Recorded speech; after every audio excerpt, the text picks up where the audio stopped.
right, let's stand.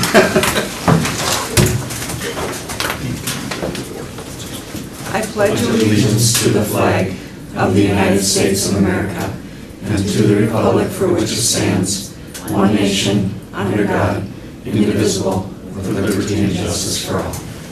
Thank you. I'm now calling to order the regular school board meeting of Independent School District 544. We'll begin tonight by establishing our quorum. Melanie Cole. Here. Matt Lemke. Here. Natalie Knudsen. Here. Wayne Danielson here. Steve Bigsa absent. Mr. Hermy is absent. We have a quorum. Thank you very much. Is there a motion to approve the agenda? So moved. Is there a second? I'll second. Any discussion on the agenda? All in favor of approval, say aye. Aye. Opposed, say nay. And that is approved. We'd like to acknowledge several people and a sincere thank you to Randall Mann for his $200 donation toward our activities scholarship program.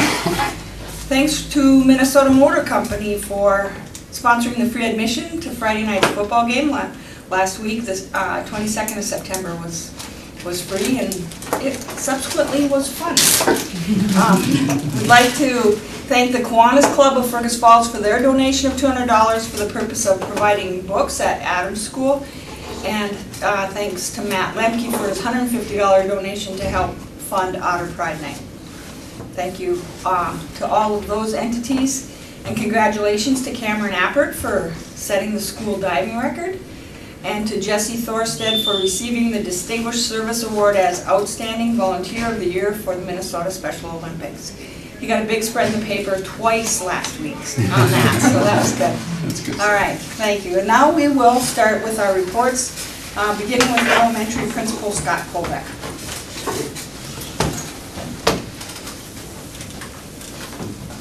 All right, well, good evening, everybody. Well, I think I can officially say that after about 3 weeks of school now, we have settled in. Sitting at my desk last week for the first time, it hit me at about 1 p.m. I forget which day it was, but I had this sense of calm about me for the first time all school year. So it's always interesting to get a new school year underway, but it's good when we get to this point where I can truly say that I think everybody has settled in. We're all into our routines, and all of our kids who need additional services are receiving those services. We've identified all of the kids that we need to identify, and we're off and running. You also know that we've kind of settled in when we get to testing season, and we're already in testing season, and MAP testing started at McKinley and Adams schools today.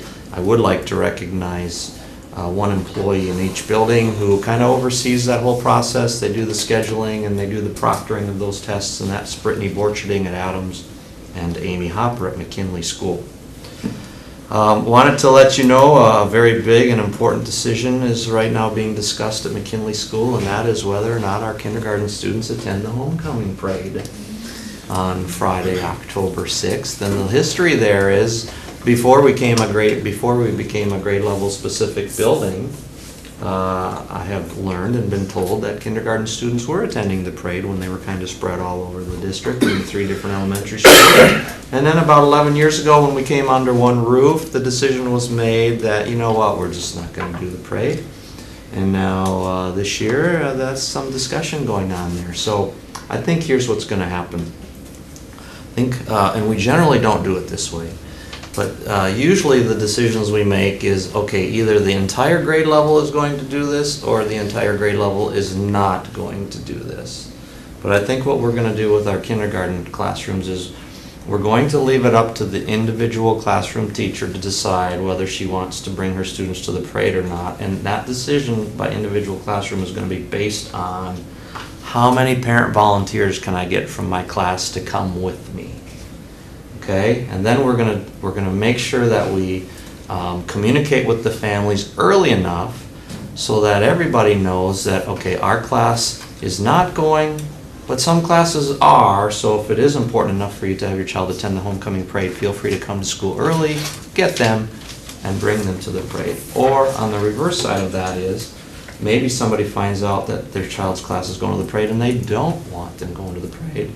feel free again, come to school, get your child, take them early. Your child doesn't have to go to the parade. So I think we'll have it covered. Don't know how this is going to play itself out. I would imagine the majority of the classes are going to give this a try. The idea is, we're hoping it's a nice day. We go for a walk. We walk to the parade. We get bussed back. That's what our first and second graders do from Adams School as well. So I'll report back to you and let you know how it goes if the decision is that we are going to allow some classes to go to the parade, which I feel that that's where we're leaning. Wanted to just tell you that I think our timing of hiring a full-time ESL teacher named Taylor Norberg could not have come at a better time for our district. At McKinley School this year, we do have 13 students who we have identified and she has assessed and who qualify for receiving ESL services. Last year at McKinley School, we had 2 students. I think this year at Adams School, we have 3. So McKinley is that kindergarten group it's a heavy group. So 13 kids at McKinley. I think the number at Adams is about 3. So we are very thankful for Taylor. She came to us from North Branch with a couple years of experience. I always like to recognize our volunteers. For without these folks, we would not have our program at Adams School over the noon hour. But the JAWS program, we have a parent over there, Deb Wellman. Her children don't attend Adams School anymore, and she's still coming over there 3 days a week to run that program. And if she weren't, we wouldn't have the program. So thank you to Deb Wellman. Another parent, Mandy Hahneman, helps us out one of the days on the playground. And yet another parent, Brooke McCon, helps us that final day. Speaking of volunteers, every year we have a number of seniors. The definition of a senior is if you're 55 or older, you qualify to live in a place called the Village Cooperative. And we got a bunch of folks from the Village Cooperative that come over and help our kindergartners figure out the cafeteria. So they spent the first couple weeks with us, and we've properly thanked them with some thank you notes from our kindergartners. Also, we had a group of volunteers from the Church of the Nazarene who volunteered with us at McKinley School. They were there to greet kindergartners as they got off their buses and help those kids find their classroom. And how did we know what classroom to go to? On the day of orientation, if you were in classroom A, orange ribbon was sent home with that parent. They tied the orange ribbon onto the backpack, and so if you got off the bus and you had an orange ribbon, we knew which classroom to deliver you to. So the volunteers from the NAS helped us with that. They also were out here by the buses before and after school, helping our kindergartners find their correct buses. Talked briefly about our incoming class of kindergartners. We just have over 200 of them. We have learned that there are some needs there academically. 53 of those students qualified for Title I services. Mike Evevold does a great job leading that group, gathering up our school employees to be in the school that first day to assess these kids. Thankfully, we have 3 employees at McKinley that meet and work with these 53 kids. That's Elaine Snyder, who's our Title I para, and then Amy Hopper. Besides running our library, when Amy's not doing that, she's working with small groups of kids. And then Amber Hubland, who we added to our building last year, she does the same. Mike Evevold happens to come over to McKinley and serve our first grade kids who qualify for title services. Then lastly, I wanted to let you know something that's new this year that we've we're just getting ready to implement this or put this into place. But every once in a great while, either our secretary at McKinley or our secretary at Adams or myself will get a phone call from the bus company, and they're looking to locate a student. And so the first thing they will want to know from us is, did the child get on their shuttle bus or were they picked up at school? Then we need to then look up the student, find out which classroom the student is, reach out to the teacher and ask that question. So we just think, you know what, we're going to be done playing middleman here. So what we've provided the bus company now is a list of every student at McKinley, a list of every student at Adams, alphabetized by last name. Next to each student's name is the name of the teacher, And then I got permission from all 25 teachers in grades K through 2 to share their cell phone number with the 5 people who work in the office at the bus company. Now the bus company office staff can call directly to one of our classroom teachers to ask that question. Let me just give you an example. In the first couple weeks of school, we had a student not show up to daycare. Okay, now daycare calls the bus company. Where's our student? Bus company wants to find out then from us, did the student get on the shuttle bus, or were they maybe picked up today? On that particular day, this student was picked up by the parent. The parent didn't notify the daycare. So that's just an example of what we're talking about here. But to save some time, the secretaries and myself, we don't need to play middle person anymore. Another example, this hasn't happened yet this year, but second grader gets off the bus at their normal bus stop, but instead of going home, they're playing with their good friend who they got off the bus, and they get distracted and they end up over here in somebody's backyard on a trampoline. Again, didn't show up at home, the bus company gets the call, bus company calls us, we start looking for the teacher. Did they get on the shuttle bus, or were they picked up at home or picked up at school by a parent or guardian? Now we know at least they got on the shuttle bus. So those are just some examples, 2 of many different types of examples I could share with you. So I think we're pleased, and I suppose excited is probably an overreaction, because you don't want to ever get excited about something like that. But we're feeling good about the process that we've implemented, that we're just going to change to, I think, maybe expedite this process of locating kids. So with that, I'll entertain any questions. Did the criteria for qualifying for Title I change at all? No, it didn't. I mean, it's the same benchmark. And so when Mr. Evevold, when Mike came to me and said, oh boy, wow, we have a large number and I'm worried about how we're going to serve all of these kids, then we sat down with Amber Hovland and we changed a little bit about what her duties are and what her day looks like. And so we were able to ask Amber for 1 hour and 20 minutes each day. If she does the job of a Title I para for 1 hour and 20 minutes each day, she can do then 4 20-minute sessions, and she can see up to 4 kids per session. So now Amber's able to handle 16 of those 53 kids. We did not need to use Amber in that way last year. We were able to serve all of those kindergartners with Elaine's time and Amy Hopper's time. Thanks for that question. Good question. No, the criteria didn't change. Nor does the funding. Nor does the funding. Just because you have 50 more kids or whatever, you don't get more funding. Now, Scott, can I ask you that question? Do the ESL students qualify then if they meet the criteria of Title I, or are they disqualified because they're ESL students? No, so that's a great question. We were talking about that at our staff meeting the other day. So one of the challenges that we're having, and this could be across any grade level, is the number of kids from each classroom who are pulled out of the classroom during the course of the day. In all of our classrooms, it can be anywhere from 9 kids up to, I have it right here, at McKinley, anywhere from 8 kids up to 16 kids at one time or another are pulled out of their classroom for some sort of intervention. Those could be kids receiving Title I services, ESL services, adaptive phy-ed, special ed time, or reading corps, Minnesota Reading Corps. And like I told our staff the other day, hey, that number is only going to grow because we have another literacy tutor who's at training this week. And when she's done, we're going to add her to our staff at McKinley. And now we're not only going to be able to serve 16 kids through Reading Corps. I'm not talking about Title kids now.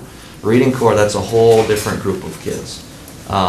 We're going to double that from 16 up to 32 because we're adding that other person. So there's just lots of pull-up time. So during the school day, very rarely do you look out onto your class and have all 22 or 23 of them with you at the same time. But getting back then to your question, Matt, some of our kids may receive ESL time and title time. So the title time, what might be a 20-minute shot per day, the ESL time might be a 30-minute block of time, or maybe even a little longer, depending on how Taylor Norberg decides to program for those kids. And then there may be some of those kids we need to look at and say, maybe this student is just better served just strictly in the ESL setting. Sure.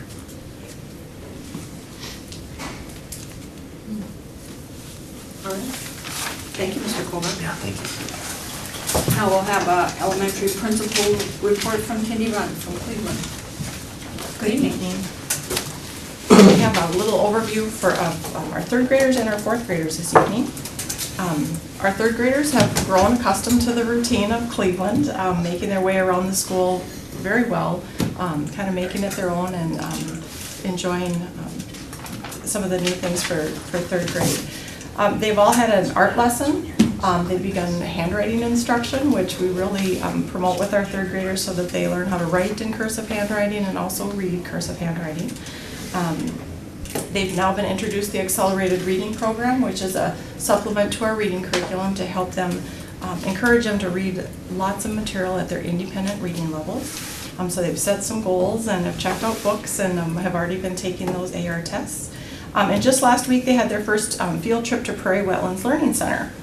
The topic this last week was about prairie insects, and they studied the world of land invertebrates.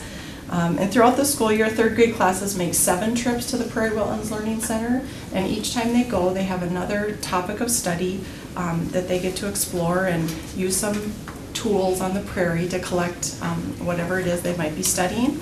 And then, and all of these topics are tied directly with the Minnesota science standards for third grade. So it really weaves together very nicely and gets some of those valuable learning experiences at the PWLC. So it's pretty neat that we have that right here in our community. Fourth grade students have been very, very positive role models for the others. You see them reaching out and helping their younger class, the third graders, just being kind, taking turns, coming into the building even. It's just been very enjoyable to watch them come out of the buses and follow the sidewalk into the building and take turns. So there's a lot of really positive behaviors happening amongst those third and fourth grade students. In fourth grade, as we know, orchestra becomes a new learning opportunity for those kids. Just last Monday evening, we had the annual orchestra display and sign up in the Cleveland lunchroom, and it was a bustling time from 3 to 6 p.m. And there were over 100 students registered to participate in orchestra this year. And that number fluctuates a little bit, as you kind of get into having to practice your instrument and show up for lessons and those early 7:30 a.m. rehearsals. But last evening there were just over 100 students that signed up. Their first rehearsal was held last Thursday morning, and it's kind of amazing how all of those kids get situated and lined up behind their stands and things, and they play a few notes and kind of learn that routine. And their first concert date is December 14th, so it's always a treat to hear how much progress they make in a very short amount of time, and that first concert's a big deal for those fourth grade kids. And that one takes place in the Cleveland gym, and their families are invited to come, and we also will have the student body attend that concert. In September each year, we promote and practice safety. And a big thank you goes out to our elementary FIAD teachers. They're the ones who do the bus safety with all of the students. They should take a class period, part of a FIAD class period, and show the bus safety video. And then the following day, they arrange to have school buses parked out front of the building so that all the students board the bus and then practice using the safety procedures to exit the bus through that back safety door, talk through things on the bus as well. So big thanks to them. And then, district-wide, we've all practiced a fire drill or two, and then also those emergency lockdown drills so that students know those safety practices and routines should we need to use them. And I just wanted to share with you too, I've had lots of positive feedback from each and every one of the Cleveland teachers about how calm the building feels and the sense that you get. just having a fewer number of students in their classrooms. They have a little more floor space to work at, a little more room to move and just get out of their seats and move to a different location of the classroom for some instruction or an activity. And it's just been really great to hear those words from the teachers and how they're feeling this year. So thanks again for helping to promote and make happen those reduced class sizes. Our enrollment has fluctuated just a little bit with us wishing some students farewell and welcoming new students still, but our enrollment numbers at Cleveland are still averaging 25 students per classroom, which is just really, really nice. With that, any questions? All right, thank you. Mrs. Rund. A report from our secondary principal, Dean Monken. Hey, good evening, everybody. Well, we just had a tremendous start to the school year around here. It has been fast and furious and, very, very involved. Special thanks to our counseling department for making sure that we've got every kid in every period with a teacher in front of them. It was probably about a 6 or 7 day procedure, kind of as we started the year, before we kind of had that handled at our high school level. Basically because there are so many options for like our juniors and seniors, which is a great thing to have, but changing their mind from last May to actually putting that in practice come September, there's just so many options, and they just did a fantastic job getting all those schedules figured out. And of course, we had an opportunity to welcome our 5th graders to the building here, and that has absolutely been a blast. We've really enjoyed having those kids in our building here, and putting all of our 5th and 6th graders in that 3-story wing back there has just seemed to work perfectly. They've got their own little world back there, and it honestly, it did take us a little while to figure out those 5th graders. They're moving like crazy and they're not getting anywhere. That's just about what it comes down to. We adjusted our time schedules, and they got more familiar with the routine and the pathways that were involved too. But like I say, it's not for lack of effort. They are going like crazy, but it just takes them a little while to get to different transitions. And so I think now we've got a great handle on lunch times and pathways to physical education classes, and they're feeling really comfortable about how things are working around here too. And as an example, we had teachers from the Prairie that were coming back here each day and meeting their groups here and helping with routes that they needed to take. So once again, our staff was really stepping up in relationship to just helping those new students get started here. A little comment on a number, as Mrs. Rund shared with us here.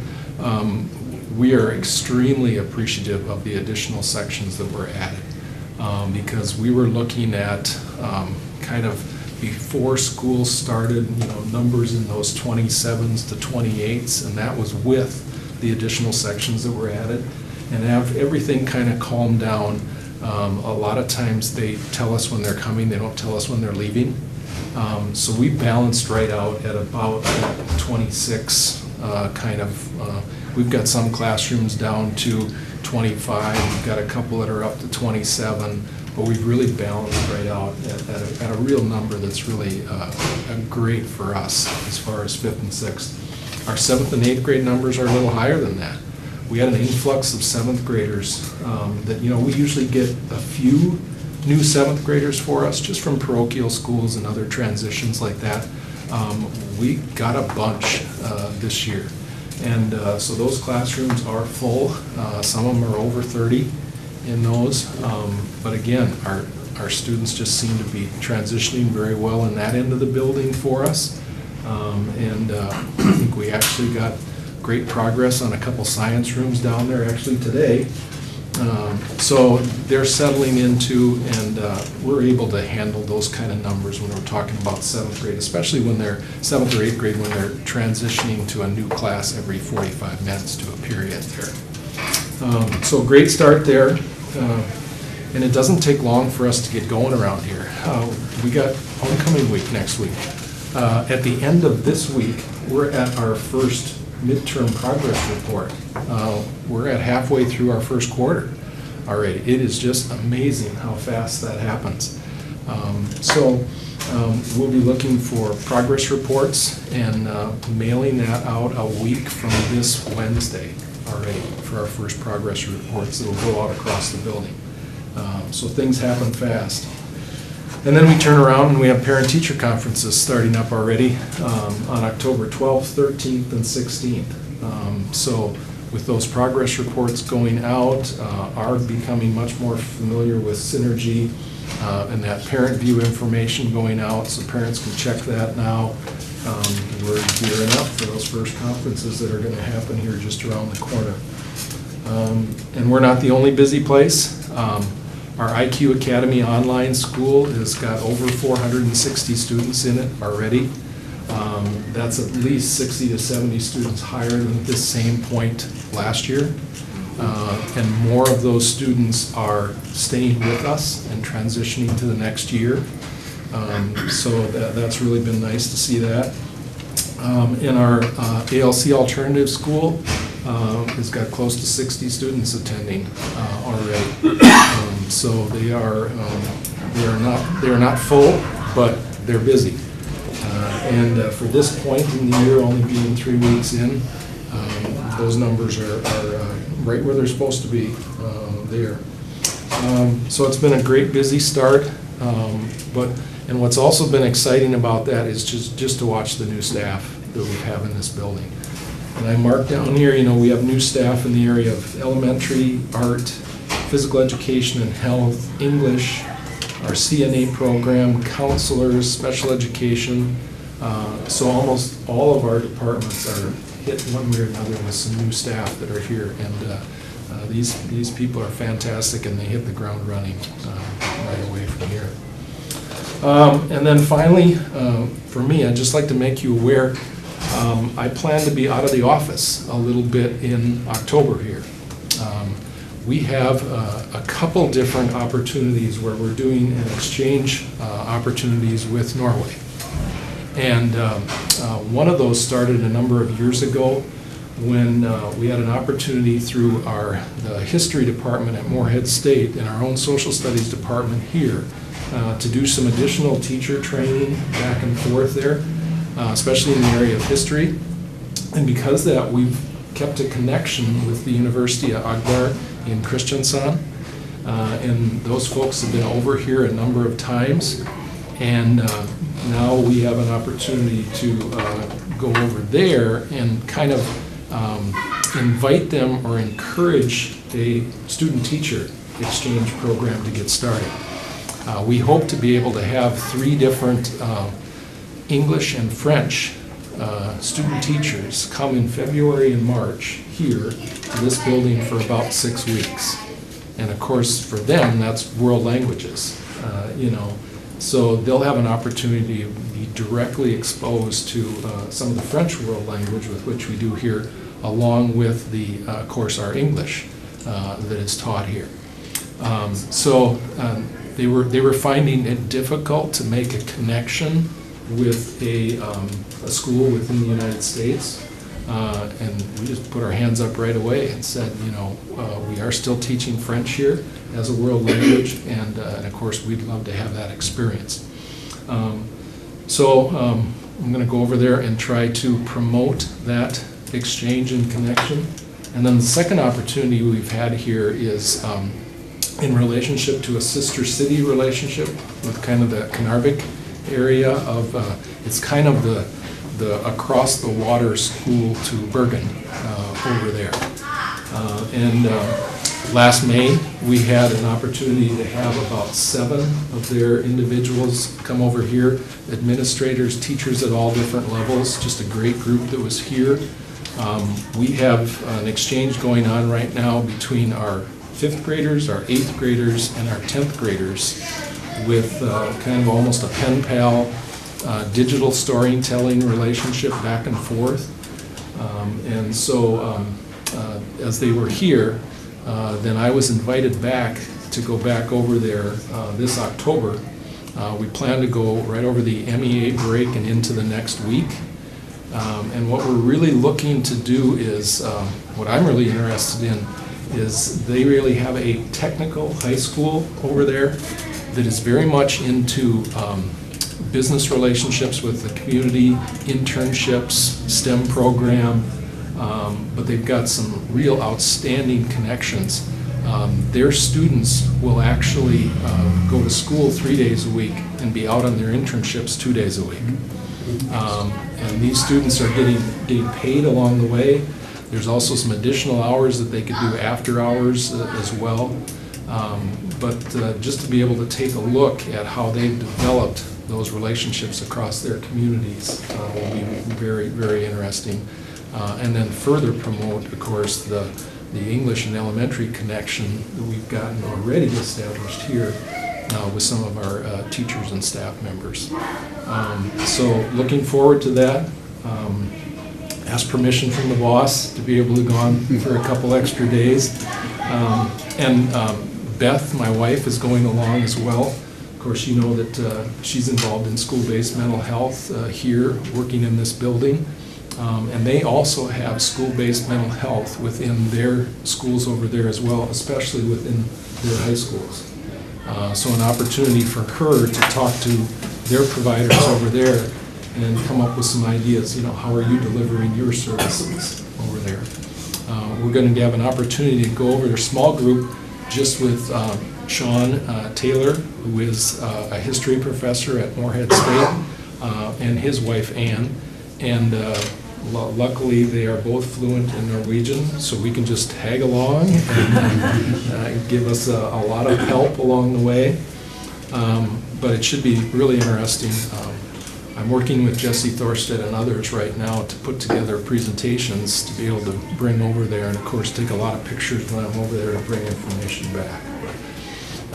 Excited about that, kind of a professional development opportunity for me here over the course of this fall that is really going to be kind of fun.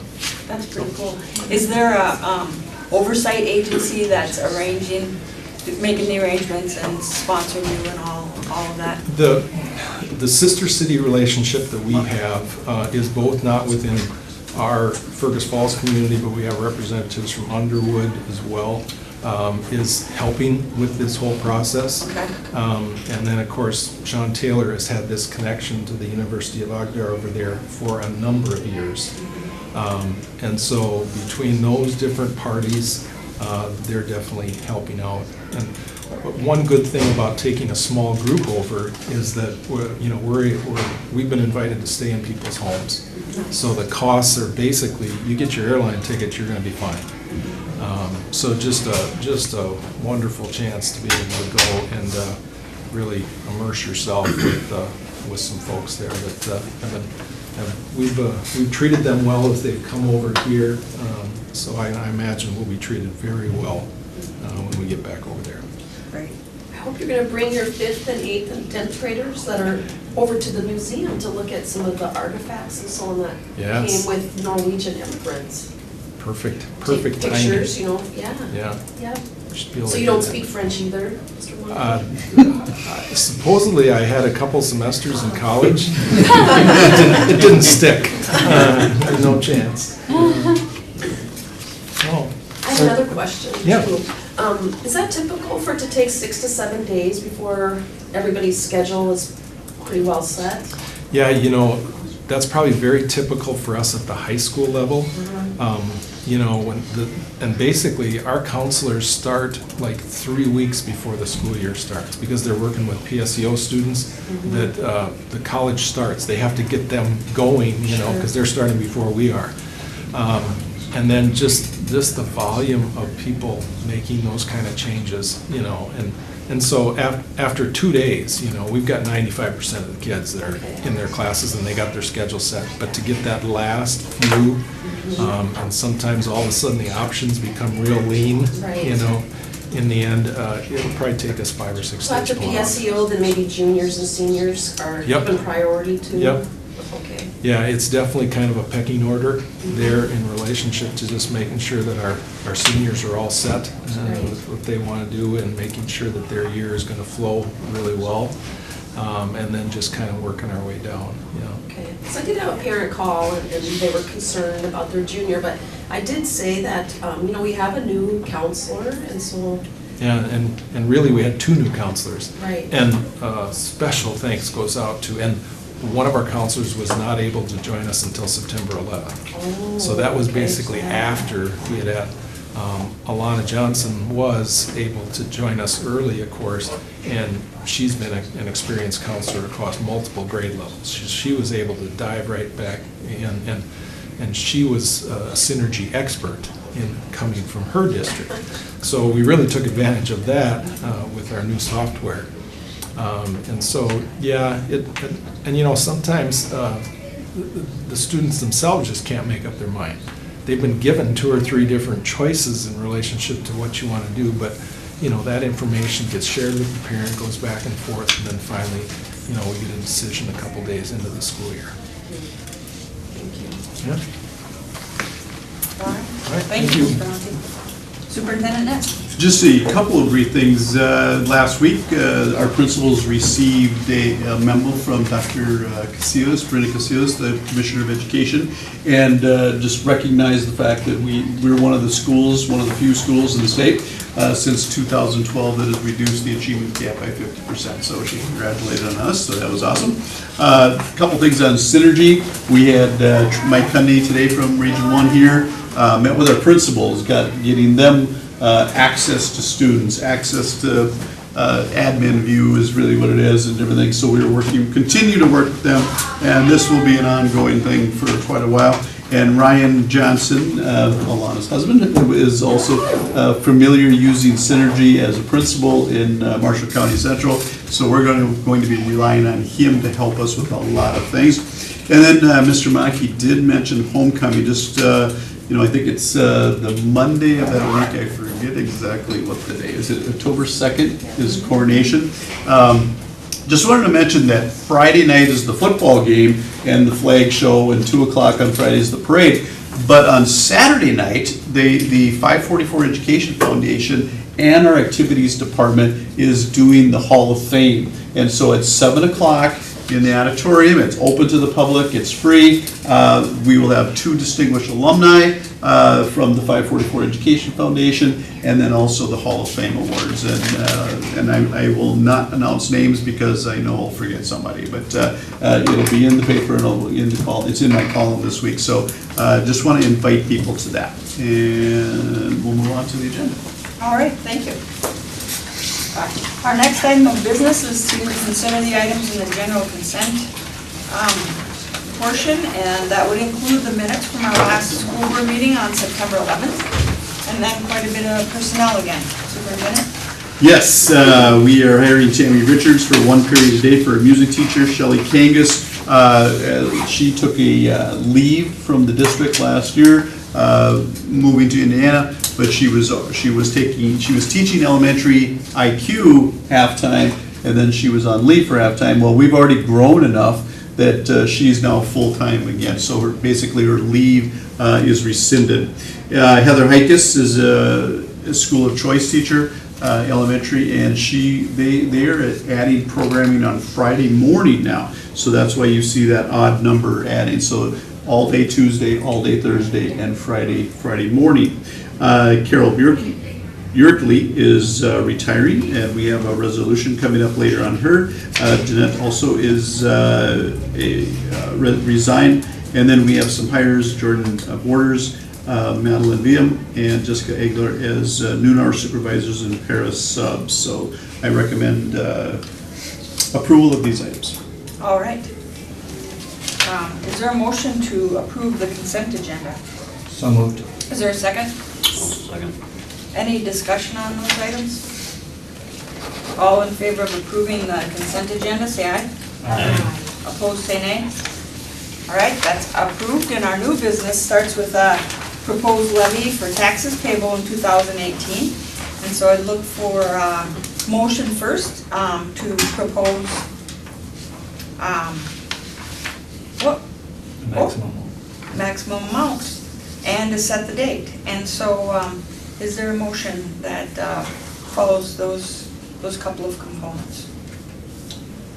I move that we set the taxes payable 2018 to the maximum amount, and that we schedule it at 6 p.m. Monday, December 11th, 2017 for truth. Is it still called truth and taxation, or is it Taxes payable. taxes payable? Thanks for that motion, Matt. Is there a second? I'll second the motion. Okay. And as we discussed, we'll just have Mark Maston give us some background again. All right, well, the first thing I'm going to talk about is basically for the newbies at the board here so that they understand the process. This is a very important document because without this document being signed, you don't fund next year's school. So that's kind of a earth shaker. So we definitely want you to approve this tonight, and we'll go from there. The process is, back in March, you probably received a card or a notice in the mail about your evaluation of your properties. Your properties were then had a chance for a hearing that took place probably in April or May. And then in July, I applied for a number of small levies that we normally do. In almost every case, it's kind of a, yes, we want to levy for this, or yes, we want the maximum that we can get. And that information then appears on a document that, it's about a 30-page document that we get from the state. And because we only have about 2 weeks in school districts to deal with this information versus cities and counties, which have been dealing with this since probably June, we have a special ability to just levy what's called the maximum. And over the course of between now and December, as the motion calls for, the school taxes will be allowed to adjust themselves until about December. And then what they're doing is giving us more time to go through and make corrections if we need to. So that's why the maximum at this time. You could also do a dollar amount if you wanted to, but by doing them, you can't make a change. You're basically stuck with that number unless you go through some formal rigmarole in order to change the number. So almost every single school district in the state, I think last week the state finance director said 99 or 98% of them levy the maximum at this point in time. All right, just keep in mind in December, we'll have to then finalize our levy. From that point on, that information then goes to the state, or to the county, who then assesses it in property taxes that you will pay next spring and next fall. And those dollars are there to fund our school system for the 18-19 school year. Keep in mind that tonight is about levy, which means basically local tax dollars versus aid, which comes from the state of Minnesota. Again, tax dollars, but in a different form. It's just mostly sales tax and income taxes and so forth that come from state aid versus strictly property taxes, which comes from the levy. Okay? So now that's here a little bit of education on that. I have a sheet here that looks like this. And on this sheet, it lists a variety of things that we get to levy for. For example, there's a referendum, there's student achievement, operating capital, career technical, health and safety. There's community ed on here, there's debt service and so forth. In the discussion here, I guess I'd be much rather to sit down with the new school board members at a different time and go through this. But granted, just take for granted, I guess, that this is a tried and true process that we've used for years, and the numbers that you see are reflective of what is available to the school district in the fiscal 19. It also shows fiscal 18, so you know what we're levying this year. There's a change in dollars and a change in percentage, so you can kind of figure out how things are going. One of the things you need to know about levies is a lot of them are equalized, meaning that there's a combination of state aid and local levy. And what happens for example, on the first line with referendum, you'll see that the levy is going down 164,000, and everybody's going, oh my gosh, we're losing money. And the reality is, no, it is property tax relief that was given by the state. And so what they're gonna do is lower taxes and turn around and hand the school district state aid instead. So the net effect is basically zero, okay? The next line item, student achievement, is a reduction. The state is no longer funding student achievement. They've done something else. And so they're moving on, and there's no more levy for student achievement, which is kind of ironic when you think about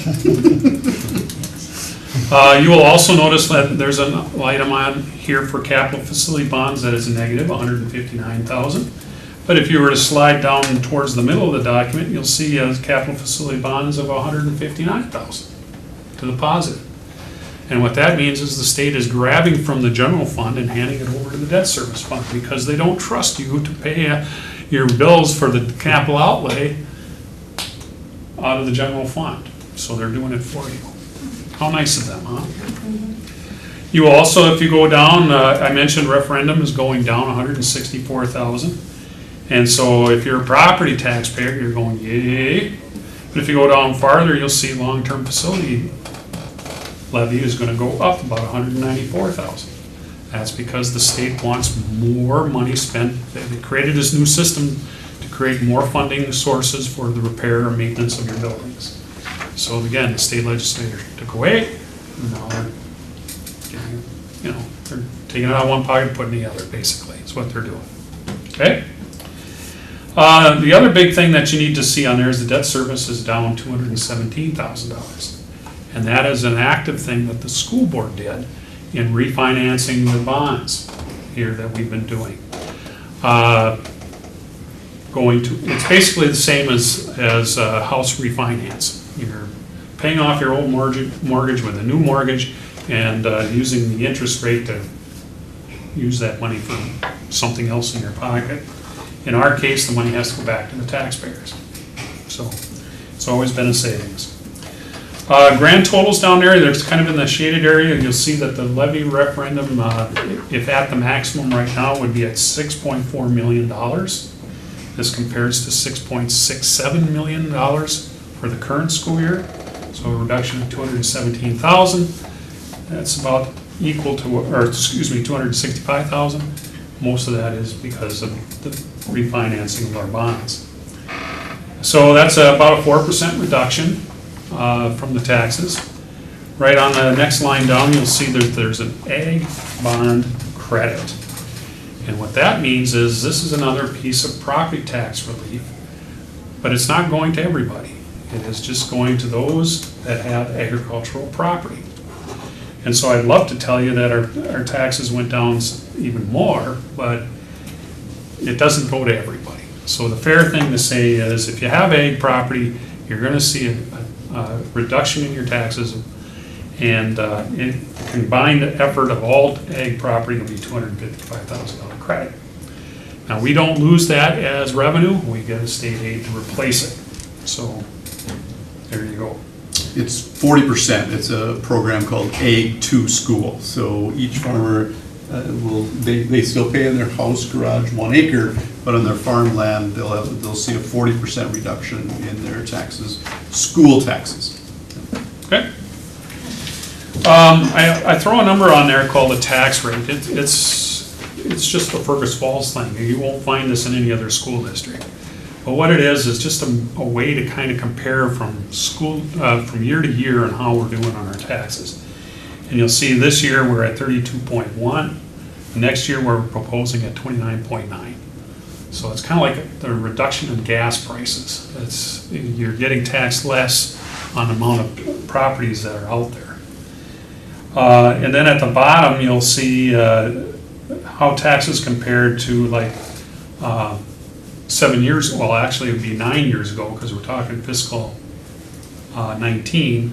If you compare that to fiscal 10, was at 6.2 versus 6.4, where our taxes haven't varied a whole lot over the last 9 years, even though we've had a referendum in there for the outdoor facilities.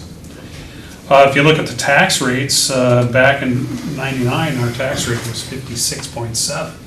And this will probably be in around 30% now. So the legislature has the biggest effect on that. And that's shown on the next slide here with this graph. If you look at the red line on there, that is actually a percentage on there. Don't look at the dollar amounts on the side. But you can see how the tax rate went from very high and it dropped to very low. I believe that was in the Ventura era. And so, and then we see a little spike up when we did a bond referendum for the building, this building remodel.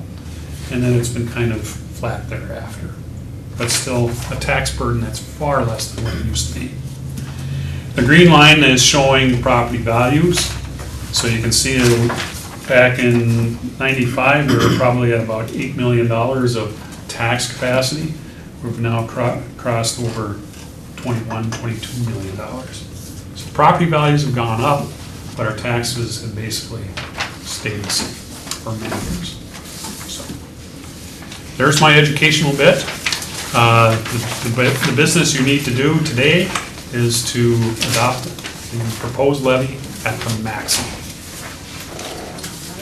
Any questions for Mr. Maston? Fun stuff. I've got a 66-page document that explains all this if you want to read it. Anybody? Reading. Good. Any other discussion by the board? Out of all that, the key message, it should be going down 4%. That's what we are talking about here. Our levy would reduce 4%, but we'll have an actual dollar amount on December 11th. Thanks, Mark. And the public's invited to come in and ask more questions. All right. All in favor of approving the motion, say aye. Aye. Opposed, say nay. That is approved. And I would look for a motion to approve the fundraiser requests that have been submitted to the board. Is there a motion for that? I move that we support, or we approve the fundraiser requests. All right, is there a second? Second. All right, any discussion? All in favor of approving the fundraiser requests, say aye. Aye. Opposed, say nay. All right, that's approved. And now we have a resolution on the retirement of Carol Berkeley. Whereas Carol Berkeley began her employment with Fergus Falls Public Schools in August 1999. And whereas Carol has been a valued employee with the Fergus Falls Public Schools for the past 18.5 years. And whereas Carol has done an excellent job as a special education paraprofessional in the school district. And now therefore be it resolved by the Fergus Falls School Board to thank Carol Berkeley for her 18.5 years of dedicated service to Fergus Falls Public Schools. Will someone offer that resolution and move for its adoption? I'll offer the resolution and move for its adoption. All right, is there a second? Okay. Any discussion? Roll call from the clerk, please. Molly Cole, Yes? Blaine Danielson, yes. Matt Lemke, Yes. Stephen Biggessa, Yes. Natalie Knudsen, Yes. Melissa Hermes, Yes. resolution passes. Very well, thank you. The next item is to look for a motion to add 3 additional special ed paraprofessionals in different positions at the, and to add the special education paraprofessional hires of Julie Johnson, which was effective 9/25, and Mallory Stone, effective 9/25. So will someone offer that motion? So moved. Is there a second? Second. Any discussion on that? There'll be one place at each building, and this is based on student needs, their individual education plans is the reason why. All right, Still wanting to up to hire. still going to hire, okay. Yep. Any other comments, discussion? All in favor say aye. Aye. Opposed say nay. That is approved. And next I'd look for a motion to approve the 2017-18 collaborative agreement between West Central Minnesota CA Head Start. Community Action. Community Action, and the Fergus Falls School District. So this is it's mandated that we have a written collaborative agreement for these educational agencies. So would somebody offer that motion? So moved. Is there a second? Second? Any discussion on that? All in favor, say aye. Aye. Opposed, say nay. All right, we're gonna have a deal there with WCMCA. Okay, and that ends our regular agenda tonight. We're gonna have a closed session to discuss the negotiation strategies related to our negotiations with Fergus Falls Education Association, meeting held last week. We will then begin the process of our facility review committee. And after we reopen the board meeting and then adjourn, then we're gonna have a work session with the long-term facilities committee. So our next regular board meeting will be Monday, October 9th. Is there a motion to adjourn, to close the meeting at this time? So moved. Is there a second? Second. All right, so this will just close it so we can discuss negotiations. All in favor of that motion, say aye.